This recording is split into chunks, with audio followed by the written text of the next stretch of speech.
محمد بن ہارون بلخی کہتا ہے میں نے وہ اٹھایا ہے، کوئی اوزار تھا، کوئی دھاردار ہتھیار تھا، اس کو اٹھایا اور میں نے اپنا وہ ہاتھ چوکھٹ پر رکھا ہے جس ہاتھ سے میں نے ماں کو دھکا دیا تھا، اور دوسرے ہاتھ سے اپنے اس ہاتھ کو اپنے جسم سے جدا کر دیا کہ اس ہاتھ کی بنیاد پر میں نے اپنی ماں کو قتل کیا، اسی ہاتھ سے میں نے اپنی ماں کو دھکا دیا تھا جس کی وجہ سے میری ماں کی زبان پر بددعا کے الفاظ آئے اور میں نے غصے میں اپنی ماں کا قتل کر دیا، وہ ہاتھ کاٹ دیا۔ اور کہتا ہے کہ میں نے اپنے ہنسلی کی ہڈی میں سوراخ کی، زنجیر ڈالی، میرے پاس غلاموں اور کنیزوں کا ایک بہت بڑا مجمع تھا، کئی غلام اور درجنوں کی تعداد میں کنیزیں، اور میرے پاس بہت سارے جانور اور بہت سارے باغیچے تھے۔ کہتا ہے کہ میں نے ساری جائیداد، ساری پراپرٹی اللہ کی راہ میں خیرات کر دیا، سارے غلاموں کو آزاد کر دیا، ساری کنیزوں کو آزاد کر دیا، ایک ایک پائی جو میرے پاس اور میری ملکیت میں تھے میں نے سب کچھ اللہ کی راہ میں خیرات کر دیا، اور اس کے بعد وہیں سے نکل پڑا بیابانوں کی طرف، وہیں سے نکل پڑا جنگلوں کی طرف۔ 40 سال ہو چکے ہیں،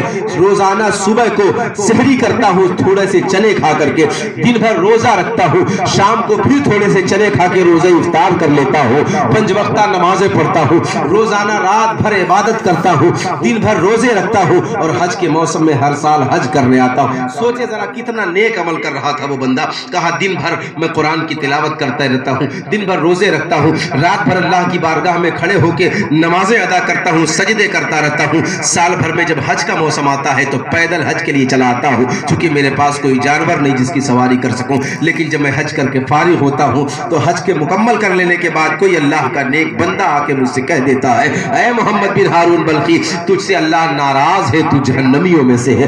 سوچو ذرا اس کے کلیجے کی طاقت کا عالم کیا رہا ہوگا، اس بندے کے جذبات اور اس کے صبر کا مقام کیا رہا ہوگا۔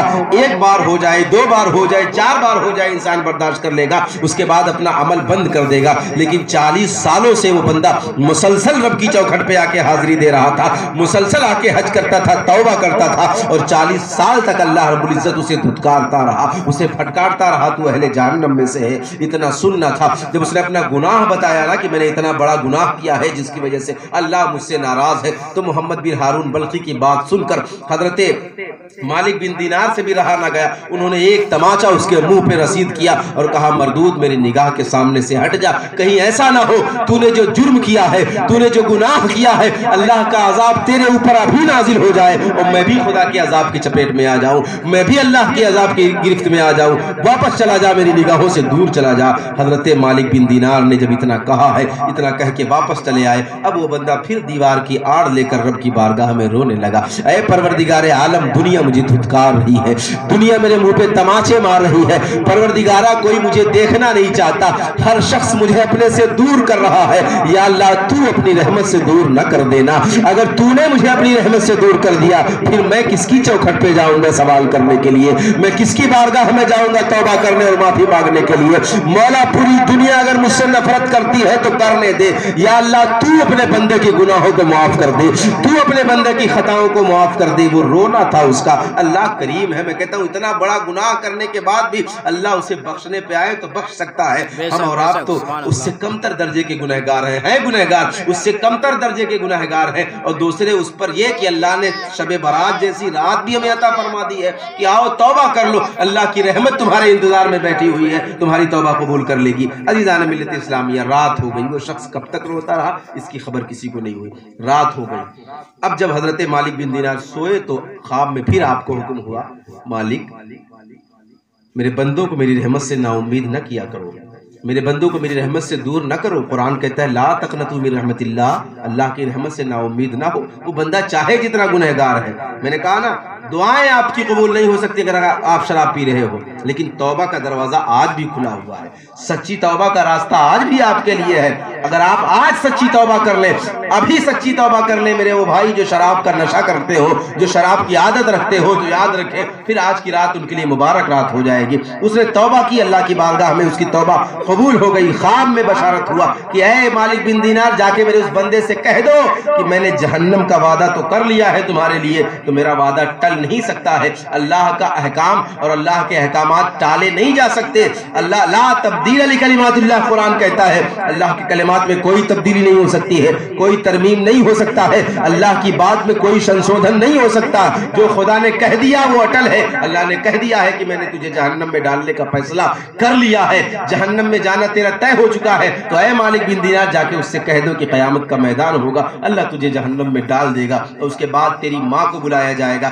تیری ماں سے تیرا حساب لیا جائے گا، تو نے اپنی ماں کا جو قتل کیا تھا، تیری ماں کے دل میں اللہ محبت ڈال دے گا۔ چونکہ یہ حقوق العباد کا معاملہ ہے نا، ہم نے اگر اپنے کسی بھائی کو تماچا مارا ہے نا، آپ اللہ کی بارگاہ میں چاہے جتنی توبہ کریں کہ اللہ میں نے اس کو تماچا مار دیا ہے مجھے معاف کر دے، معافی نہیں ملنے والی۔ سب سے پہلے آپ کو اس سے معافی مانگنی ہوگی جس کو آپ نے تماچا مارا ہے، جس کا آپ نے دل دکھایا ہے، جس کی آپ نے حق تلفی کی ہے، پہلے وہ معاف کرے گا پھر پروردگار عالم معاف کرے گا۔ اللہ فرماتا ہے کہ قیامت کے میدان میں اس کی ماں کو بلایا جائے گا، اسے بلایا جائے گا، اور اس کے بعد وہ 3 دنوں تک جہنم کا مزہ چکھ لے گا، پھر اللہ اس کی ماں کے دل میں محبت ڈال دے گا۔ ماں کہے گی پروردگار عالم میں تو ماں ہوں اس کی، اس نے میرے ساتھ جو بھی سلوک کیا میں نے تیری رضا کے لیے معاف کر دیا، یا اللہ تو بھی میرے بیٹے کے گناہوں کو معاف کر دے۔ اللہ فرماتا ہے مالک بن دینار جا کے اس سے کہہ دو جب تیری ماں قیامت کے میدان میں تجھے معاف کر دے گی تو اللہ تجھے بھی معاف کر دے گا، تیری ماں کو بھی معاف کر دے گا، اور اس کے بعد اللہ تجھے بھی جنت میں داخل فرما دے گا، تیری ماں کو بھی جنت میں داخل فرما دے گا۔ بے شک بے شک، سبحان اللہ۔ صبح ہوئی پھر مالک بن دینار اس کی تلاش میں گئے اور دیکھا، جانے کے بعد ملاقات ہوئی تو یہ خوشخبری جیسے سنائی، حضرت مالک کہتے ہیں کہ میں نے اس بندے کو جیسے ہی یہ خوشخبری سنائی وہ اتنا خوش ہوا، اتنا خوش ہوا، اس کی آنکھوں سے اپنی رب کے حمد و ثنا کے آنسو نکل آئے، تشکر کے آنسوؤں سے اس کی آنکھیں اس کی پلکیں نم ہو جاتی ہیں۔ ایک بندے کو اور کیا چاہیے، اس کا روٹھا ہوا رب اس سے راضی ہو جائے، اس کا روٹھا ہوا رب اس سے راضی اور خوش ہو جائے، اس سے بڑی دولت اس کے لیے کیا ہو سکتی ہے۔ مالک بن دینار کہتے ہیں وہ اتنا خوش ہوا کہ مارے خوشی کے اس کی روح قبض انصری سے پرواز کر گئی، وہی گرا اور ڈھیر ہو گیا، اس کے جسم سے اس کی روح پرواز کر جاتی ہے۔ اور میں ان لوگوں میں سے ہوں جنہوں نے اس کو غسل دیا، اس کے جنازے کی نماز پڑھائی اور اس کو دفن کیا۔ ایک بندہ مرتے وقت اللہ نے اس کو توبہ کی توفیق عطا فرمائی، اور مرتے وقت اللہ نے اس کی توبہ قبول فرمائی۔ لیکن توبہ ہونی چاہیے، بندہ سچے دل سے توبہ کرے۔ یہ مذاق نہیں ہے کہ آج شب برات کی رات میں اگر ہماری تقریر کچھ اثر کر گئی تو ہم اپنے گناہوں سے توبہ کر لیں، اور پھر اگلے سال شب برات ملے گی تو پھر توبہ کر لیں گے۔ اگلے سال توبہ کی نیت اور توبہ کی نوبت ہی نہ آئے، آپ اتنی سچی توبہ کر لیں۔ حضرت عمر فاروق اعظم رضی اللہ تعالیٰ عنہ گزر رہے تھے تو راستے میں ایک شخص آ رہا تھا، چادر کے نیچے اس نے بوتل چھپا رکھی تھی۔ حضرت عمر اپنے ہاتھ میں کوڑا لے کے چلا کرتے تھے اور موقع واردات پہ ہی فوراً سزا دے دیا کرتے تھے۔ اس نے دیکھا تو ڈرنے لگا، ایک گنہگار کیوں نہ ڈرے۔ حضور فرماتے ہیں کہ عمر کے خوف سے تو شیطان بھی کانپتا ہے۔ جس راستے سے عمر آتے ہیں اگر شیطان اس راستے سے گزرتا ہے تو شیطان اپنا راستہ بدل لیا کرتا ہے۔ بہرحال بات میں مکمل کر رہا ہوں، حضرت عمر کو دیکھا اس نے تو ڈر گیا، حضرت عمر سے بھی ڈرا، اللہ کی بارگاہ میں اس نے اسے چادر کے اندر بوتل رکھے کہا یا اللہ میری توبہ قبول کر لے، آج مجھے عمر کے غضب سے عمر کے جلال سے بچا لے، یا اللہ میں توبہ کرتا ہوں آج کے بعد شراب کو ہاتھ نہیں لگاؤں گا۔ سچی توبہ تھی نا، اللہ تو جانتا ہے کہ آپ دل سے توبہ کر رہے ہو یا خالی زبانی طور پہ آپ کی توبہ ہے۔ اس نے کہا یا اللہ سچی توبہ کرتا ہوں، تیری قسم آج کے بعد شراب کو ہاتھ تک نہیں لگاؤں گا، بس آج مجھے عمر کے جلال سے بچا لے۔ اتنا کہتے کہتے وہ دل کے اندر توبہ کرتے کرتے حضرت عمر کے قریب آ گیا۔ جناب عمر نے پوچھا اے نوجوان چادر ہٹا، تیرے چادر کے اندر جو بوتل ہے بوتل کے اندر کیا ہے؟ اس نے لپکتی ہوئی زبان سے اور لرزتی ہوئی زبان سے کہا امیر المومنین اس کے اندر سرکہ ہے۔ تو آپ نے فرمایا سرکہ ہے تو کھول کے دکھا، بس کانپتے ہوئے ہاتھوں سے جب چادر ہٹائی تو اللہ کی قدرت سے وہ شراب سرکے میں تبدیل ہو چکی۔ اللہ نے توبہ کی بھی قبول کر لی اس کی، اور اس کا جو گناہ تھا نا اس کو نیک عمل میں بدل دیا۔ ایک بندہ اگر سچی توبہ کر لے تو اللہ اس کا شراب جو ہے سرکے میں بدل سکتا ہے۔ تو میرا یقین کہتا ہے اگر بندہ سچی توبہ کر لے تو اللہ اس کے گناہوں کو ثوابوں میں منتقل کرنا جانتا ہے، اس کے گناہوں کو ثوابوں میں بدلنا جانتا ہے۔ ایک آخری بات بتا کے میں بات ختم کر دوں، آپ نے بہت سے گناہ، ہم نے بہت سے گناہ کیے ہیں، اگر سچی توبہ کر لیں تو اللہ کی رحمت سے یہ امید رکھیں کہ ہم نے جو گناہ کیے تھے نا، ہمارے رجسٹر اعمال میں جو گناہ لکھے گئے ہیں نا، وہ اللہ اتنا کریم ہے، وہ چاہ لے تو ان گناہوں کے بدلے اللہ نیکی عطا فرمائے، گناہ کے بدلے میں نیکی، ان گناہوں کو بدل دے نیکیوں سے، کیونکہ جو رب شراب کو سرکے میں بدل سکتا ہے وہ گناہوں کو ثواب میں بھی بدلنا جانتا ہے۔ بنی اسرائیل کے پیغمبر تھے، انہوں نے پوچھا اپنے رب سے اللہ میری امت کا سب سے گنہگار انسان کون ہے؟ تو حکم ہوا کہ آج رات اپنے دروازے پر، صبح اپنے دروازے پر کھڑے رہنا، ادھر سے ایک شخص گزرے گا، سب سے پہلے تمہاری نگاہ جس انسان پر پڑے گی نا، وہی انسان تمہاری امت کا سب سے گنہگار انسان ہے۔ کھڑے ہو گئے اپنے دروازے پر صبح صبح نماز کے بعد، تو ایک شخص اپنے چھوٹے سے بچے کو اپنے کندھے پر بٹھا کر گزر رہا تھا، ادھر سے جنگل کی طرف جا رہا تھا۔ آپ کی اللہ کے نبی کی نظر پڑی تو دیکھا کہ یہ تو وہی انسان ہے، سب سے پہلے میری نگاہ جس پر پڑی، اور اسی کے تعلق سے اللہ نے فرمایا تھا سب سے پہلے جو تمہارے سامنے آ جائے وہی تمہاری امت کا سب سے گنہگار انسان ہے۔ بہرحال بات آئی گئی ہو گئی، دوپہر کا وقت ہوا تو اللہ کے نبی نے پھر پوچھا کہ یا اللہ میری امت کا سب سے نیک انسان کون ہے؟ تو اللہ کی طرف سے حکم آیا کہ شام کے وقت، شام کی عبادت کے بعد تم اپنے دروازے پر کھڑے رہنا، سورج غروب ہونے کے بعد سب سے پہلے جو تمہارے دروازے سے گزرے نا، وہی تمہاری امت کا سب سے نیک انسان ہے، میرا سب سے قریبی بندہ ہے۔ اب جب شام ہوئی، سورج غروب ہوا، آپ اپنے دروازے پر کھڑے تھے تو کیا دیکھا کہ وہی بندہ اپنے کندھے پر اپنے بچے کو بٹھائے گزر رہا تھا۔ اب حیرت کی انتہا نہ رہی کہ میں نے پوچھا تھا سب سے گنہگار انسان کون ہے، تب اسی کو دکھایا گیا، پھر پوچھا سب سے نیک انسان کون ہے، پھر اسی کو دکھایا گیا۔ آخر معاملہ کیا ہے؟ پھر رب کی بارگاہ میں عرض کرتے ہیں پروردگارہ تیری مصلحت سمجھ میں نہیں آئی، ایک ہی بندہ میری امت کا سب سے گنہگار انسان ہو سکتا ہے اور سب سے نیک انسان کیسے ہو سکتا ہے؟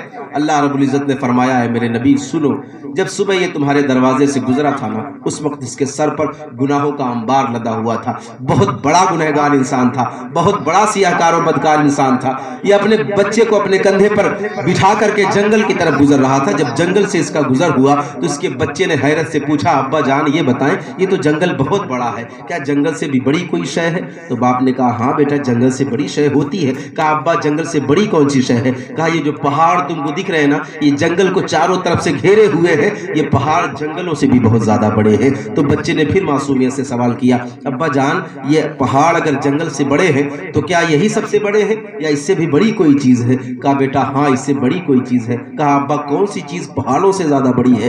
کہا کہ بیٹا یہ جو ندی تم کو دکھائی دے رہی ہے نا، یہ ندی کئی میلوں تک پھیلی ہوئی ہے، یہ ندی پہاڑوں سے بھی زیادہ بڑی ہے۔ اللہ اکبر، بچہ خاموش ہو جاتا ہے۔ پھر چلتے چلتے اس نے پوچھا ابا یہ بتاؤ کہ جب یہ ندی پہاڑ سے بھی زیادہ بڑی ہے تو اب ندی سے بڑی کوئی چیز تو ہوگی نہیں کہ اس سے بھی بڑی کوئی چیز ہے؟ اس نے کہا ہاں بیٹا اس سے بھی بڑی کوئی چیز ہے۔ کہا وہ کون سی چیز ہے؟ کہا یہ زمین ندی سے بھی بڑی ہے، یہ ندی زمین کے اوپر ہی قائم ہے، یہ زمین ندی سے بھی کہیں زیادہ بڑی ہے۔ اب بیٹا خاموش ہو جاتا ہے۔ جنگل سے بڑے پہاڑ ہے، پہاڑ سے بڑی ندی ہے، ندی سے بڑی یہ زمین ہے۔ تھوڑی دیر کا وقت گزرا تھا، بیٹے نے پھر سوال کیا ابا یہ بتائیں اگر زمین سب سے بڑی ہے تو کیا زمین سے بڑی کوئی چیز ہے، زمین سے بڑی کوئی شے ہے؟ بیٹے باپ نے کہا کہ ہاں بیٹا زمین سے بڑی کوئی چیز ہے۔ کہا وہ کون سی شے ہے؟ کہا آسمان زمین سے بھی بڑا ہے، آسمان زمین کو نہیں بلکہ پوری ملکی وے کو، بلکہ پوری کائنات کو سموئے ہوئے ہے، پوری کائنات کو احاطے میں لیے ہوئے ہے۔ یہ آسمان کہیں زیادہ بڑا ہے زمین سے اور تمام تر زمینوں سے، تمام تر مریخ سے اور تمام تر سیاروں سے بڑا ہے، اس لیے آسمان بہت بڑا ہے۔ اب بچہ خاموش ہو جاتا ہے۔ تھوڑی دیر کے بعد بچے نے خاموشی توڑی ہے، توڑنے کے بعد کہا ابا اگر زمین سے بڑا آسمان ہے تو آسمان سے بڑا کیا ہے؟ آسمان سے زیادہ احاطہ کرنے والی چیز کیا ہے؟ آسمان سے زیادہ بڑی شے کیا ہے؟ اب جب اتنا سننا تھا باپ کی آنکھوں میں آنسو آ جاتے ہیں، باپ کی آنکھیں لبریز ہو جاتی ہیں اور اس نے کہا اپنے بیٹے کو کندھے سے اتارا ہے، اتارنے کے بعد کہا بیٹا اس زمین سے بھی بڑے آسمان ہے، آسمان سے بھی بڑا تمہارے باپ کا گناہ ہے، تمہارے باپ کے کالے کرتوت ان آسمان سے بھی زیادہ بڑے ہیں، تمہارے باپ نے جو گناہ کیے ہیں وہ آسمان سے کہیں زیادہ بڑے ہیں۔ اس لیے میں کہتا ہوں کہ زمین سے بڑا آسمان ہے، آسمان سے بھی بڑی کوئی چیز ہے تو تمہارے باپ کے گناہوں کا انبار ہے، تمہارے باپ کے گناہوں کا بوجھ ہے۔ وہ بندہ اتنا کہہ رہا تھا اور دل سے آواز نکل رہی تھی، دل سے صدا آ رہی تھی، آنکھ سے آنسو جاری تھے، وہ سچی آواز تھی اس کی۔ وہ اپنے گناہوں کا احساس کر چکا تھا، اپنی خطاؤں پر نادم ہو چکا تھا، جبھی اس نے کہا کہ میرے گناہ اتنے زیادہ ہیں کہ زمین سے بھی بڑے ہیں، پہاڑوں سے بھی بڑے ہیں، دریاؤں سے بھی بڑے ہیں اور جنگلوں سے بھی بڑے ہیں، اس کی آنکھیں برس رہی ہیں۔ اللہ اکبر۔ اللہ نے فرمایا ہے میرے پیغمبر سن، جب وہ بندہ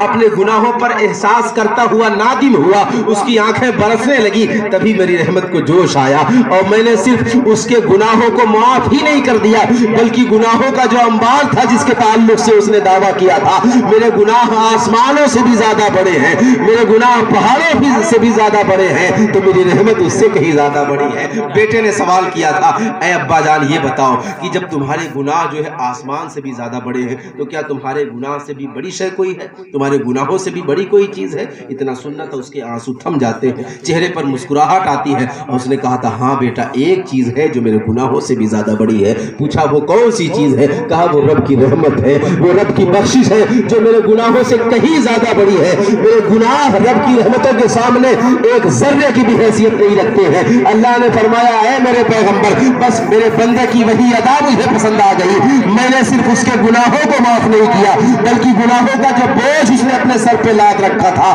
میں نے اس کے گناہوں کو نیکیوں میں بدل دیا۔ جہاں وہ گناہوں کا بوجھ لے کر کے جا رہا تھا اب اسے سے واپس لوٹا ہے تو نیکیوں کا انبار لے کے واپس لوٹا۔ بس یہی وجہ ہے کہ جب صبح وہ نکلا تھا تو تیری امت کا سب سے گنہگار بندہ تھا، جب واپس آیا ہے تو وہی بندہ امت کا سب سے نیک انسان۔ کیونکہ اللہ کی رحمت کی حقیقت کو اس نے سمجھ لیا تھا۔ تو میرے عزیزوں گنہگار ہم بھی ہیں، آپ بھی ہیں، اپنے گناہوں کا احساس کریں، اپنے گناہوں سے توبہ کر لیں۔ اگر ہمارے اندر کوئی ایسی خرابی ہے جو ہمیں اللہ کی رحمت سے دور کر رہی ہو تو پہلے اس خرابی کو اپنے آپ سے اپنے اندر سے دور کریں، پھر آج کی رات اپنے رب کی بارگاہ میں سجدے میں سر جھکا دیں۔ یقیناً اللہ کی رحمت لپک کر کے ہمیں اپنے سینے سے لگا لے گی، اور اللہ رب العزت اتنا کریم ہے وہ ہمارے گناہوں کو بھی معاف کر دے گا، ہماری توبہ کو بھی قبول فرما لے گا، ہماری ایک ایک جائز دعا کو بھی اپنی بارگاہ میں قبول فرمائے گا۔ اس لیے 4 اشخاص کے بارے میں فرمایا گیا، شراب کی عادت رکھنے والا اس کی دعا اللہ قبول نہیں کرتا، نہ اس کی نماز قبول ہوتی ہے نہ اس کی دعائیں قبول ہوتی ہے۔ دوسرا بندہ وہ ہے جو ماں باپ کا نافرمان ہو، اگر ماں باپ کی نافرمانی کرتے ہوں آج کی رات رب کی بارگاہ میں توبہ کرنے سے پہلے ماں باپ کے پاس جا کر کے پہلے ماں باپ سے معافی مانگ لیں۔ ماں نے معاف کر دیا تو یاد رکھیں اللہ بھی راضی ہو گیا، باپ نے اگر ناراضگی چھوڑ دی تو اللہ رب العزت بھی آپ سے خوش ہو جائے گا، اور اگر ماں باپ ناراض ہیں تو آپ چاہے مسجد میں بیٹھ کر، چاہے مسجد نبوی میں بیٹھ کر، اور چاہے خانہ کعبہ میں بیٹھ کر تلاوت کرتے رہیں، عبادت کرتے رہیں، توبہ کرتے رہیں، آپ کی ایک بھی دعا اللہ کی بارگاہ میں قبولیت کی سند حاصل نہیں کر سکتی ہے۔ یہ راتیں جگنے کے لیے نہیں آتی ہیں، توبہ کے لیے آتی ہیں۔ ایسی راتیں جب ملا کریں تو مقدر سے آپ ایک آخری بات بتا دو، وقت بھی ہو رہا ہے ادھر سے فون بھی آ رہا ہے، آخری بات بتا دو، ہمارے ناظر چچا بیٹھے ہوئے ہیں، بہت پوائنٹ کی بات بتانے جا رہا ہوں، شاید ان کے چینل کے ذریعے سے بہت سے لوگ سنیں۔ اللہ رب العزت اتنا کریم ہے، ہم مانگے اپنی حیثیت کے مطابق مانگیں گے نا، لیکن وہ اپنی شان کے مطابق عطا کرے گا۔ یہ نہ سوچیں کہ ہم نے اتنا گناہ کر لیا کیا اللہ معاف کرے گا۔ آپ کے گناہ سمندر کی جھاگ کے برابر بھی ہوں گے نا ہمارے گناہ، اللہ اسے بھی معاف کرنا جانتا ہے، تو اس کی رحمت سے کبھی بھی نا امید نہ ہو، چاہے جتنے بڑے گنہگار ہوں۔ آپ اپنے گناہوں سے سچی توبہ کر لیں، اللہ کی قسم اللہ آپ کو معاف کر دے گا۔ ہم اپنے گناہوں سے معافی مانگ لیں، اللہ ہماری خطاؤں کو درگزر فرما دے گا۔ محمود غزنوی کا دربار ہے، ایک شخص ہے، اس کو شہد کی ضرورت پڑی، تھوڑی سی شہد کی، تو اس نے تلاشنا شروع کیا، کسی بھی بازار میں کہیں بھی اس کو شہد نہیں ملی، بس ایک شیشی چاہیے تھی، اس کو دوا بنانی تھی۔ حکیم کے پاس گیا تو حکیم صاحب نے کہا کہ ساری دوائیں آپ کی موجود ہیں، بس ایک شیشی شہد لا کے ہمیں دے دیجیے، آپ کی دوا کمپلیٹ ہو جائے گی۔ جب اس نے تلاشنا شروع کیا کہیں بھی اس کو شہد کی ٹکیا اور شہد کی شیشی نہیں ملی تو کسی نے اسے مشورہ دیا کہ چلے جاؤ محمود غزنوی کے دربار میں، بادشاہ ہیں، ان کے پاس تمام ملکوں سے شہد کے ڈبے اور شہد کے مٹکے آتے رہتے ہیں تحفے کے طور پر، اور خود ان کا شاہی طبیب جو ہے وہ تمام شہد کو اسٹور کیے ہوئے ہیں، وہاں سے تمہیں شہد مل جائے گا۔ وہ آیا اور سلطان محمود غزنوی رحمۃ اللہ علیہ کے دربار میں کھڑے ہو کر اس نے اپنا سوال پیش کیا کہ حضور مجھے ایک شیشی شہد کی ضرورت ہے دوا بنوانے کے لیے۔ سلطان نے سوال سنا، اس کے بعد آپ نے اپنے وزیر کو حکم دیا کہ شاہی طبیب سے جا کے کہہ دو کہ اس بندے کو 3 مٹکے شہد دے دیے جائیں۔ کتنا مانگا تھا؟ ایک شیشی۔ کہا جا کے شاہی طبیب سے کہہ دو کہ 3 مٹکے بہترین اور اعلیٰ قسم کے شہد اس مانگنے والے کو دے دیے جائیں۔ حکم تھا بادشاہ کا۔ وہ بندہ گیا، اس کو شہد ملا اور 3 مٹکے وہ بیچارہ لاد پھاند کے لے کے اپنے گھر چلا گیا۔ وزیر نے سوال کیا کہ حضور اس نے مانگا تھا ایک شیشی اور آپ نے 3 مٹکے شہد دینے کا حکم دے دیا، آخر اتنی زیادہ شہد دینے کی کیا ضرورت تھی؟ تو سلطان محمود غزنوی کا جواب سنے۔ آپ نے فرمایا کہ میرے وزیر سن لو، وہ غریب انسان تھا، میں بادشاہ ہوں. اس کو دوا کی ضرورت تھی, دوا میں شہد کی ضرورت تھی, اس نے مجھ سے شہد مانگا تھا نا. وہ غریب انسان تھا, اس نے اپنی حیثیت کے مطابق مانگا تھا. ہم بادشاہ ہیں, ہم اپنی حیثیت کے مطابق ادا کریں گے. ہم پہ تو اللہ نے ملک کو حکمت سے نواز رکھا ہے, شان و شوکت سے نواز رکھا ہے. غریب اپنی اوقات کے حساب سے مانگ رہا ہے, ہم اپنی اوقات کے حساب سے دے رہے ہیں. تو میں کہنا چاہتا ہوں, ہم چاہے جتنے گنہگار و بدکار ہیں, چاہے جتنے سیاکار ہیں, ہم اپنے رب کی بارگاہ ہمیں اپنی حیثیت کے مطابق مانگیں گے. اللہ اپنی شان کے مطابق ہمیں عطا کرنا جانتا ہے, وہ اپنی قدرت کے اعتبار سے ہمیں عطا کرنا جانتا ہے. اس لیے مسلمانوں, یہ راتیں بڑی پاکیزہ راتیں ہیں. آ جائیں خدا کی بارگاہ میں توبہ کر لیں. اگر شراب کو کبھی بھی آپ نے منہ لگایا ہے, شراب کو کبھی بھی آپ نے ہاتھ بھی لگایا ہے, تو توبہ کر لیں. یا اللہ ہمارے اس گناہ کو معاف کر دے, قیامت کے میدان میں ہمیں رسوا نہ کرنا. لیکن یاد رکھیں, اگر بغیر توبہ کیے ہوئے کبھی بھی آپ نے شراب پی لی ہو اور بغیر توبہ کیے اگر آپ کی موت واقع ہو جا رہی ہے, تو قیامت کا عذاب بڑا سخت ترین ہونے والا ہے. قیامت کی رسوائی سے اور اللہ کے عذاب سے کوئی نہیں بچا سکتا ہے. قدم قدم پہ ہم سے گناہ ہوئے ہیں. آ جائیں گناہوں کی معافی مانگ لیں. شب برات کی رات ہے, یہ پاکیزہ راتیں اللہ نے توبہ کے لیے بخشی ہیں. صبح تک, فجر کے وقت تک اللہ کی رحمت اپنے بندوں کو آواز دیتی رہتی ہے, میرے بندو آؤ, میں تمہاری توبہ قبول کروں گا, میں تمہاری دعائیں قبول کروں گا. آ جائیں اپنی رب کی بارگاہ میں. رات جاگنے کا مطلب یہ نہیں ہے کہ صرف تقریر سن کر کے ہم سمجھ لیں کہ ہم رات جگ چکے ہیں. رات جگنے کا مطلب ہے تلاوت کر کے, عبادت کر کے اپنی راتیں گزاریں. رات کا تہائی حصہ, چوتھائی حصہ یا پوری رات اگر اللہ توفیق دے تو پوری رات جگ کر اللہ کی بارگاہ میں توبہ و استغفار کریں. میں رب کی بارگاہ میں دعا کرتا ہوں, پروردگار عالم جتنے بھی لوگ یہاں حاضر ہیں, جو حاضر نہ ہو سکے, مولا سب کو توفیق عطا فرما, سب کی توبہ کو اپنی بارگاہ میں قبول فرما دے. اس آبادی کی قبرستان میں جتنے بھی مومنین مومنات مدفون ہیں مولا, ان سب کو اپنے فضل و کرم سے اپنے حبیب کے نالین کی طفیل جنت الفردوس میں جگہ نصیب فرما. آج کی اس پاکیزہ رات کی برکتوں سے مولا کسی کی قبر کے اندر کوئی عذاب ہو رہا ہو تو مولا اسے دور و دفع فرما دے. پروردگارہ تو کریم ہے, تیرے خزانے قدرت میں کسی شے کی کمی نہیں ہے. مولا آج کی اس محفل میں جو کچھ بھی تیرا, تیرے حبیب کا پیغام لوگوں تک پہنچایا گیا, لوگوں نے حضور کی بارگاہ میں درود کے نذرانے پیش کیے گئے, مولا اسے ہی قبول فرما کے یہاں کے قبرستان کے مرحومین کے لیے نجات کا ذریعہ بنا دے. استغفر اللہ ربی من کل ذنب و اتوب الیہ وما علینا الا البلاغ. السلام علیکم ورحمۃ اللہ.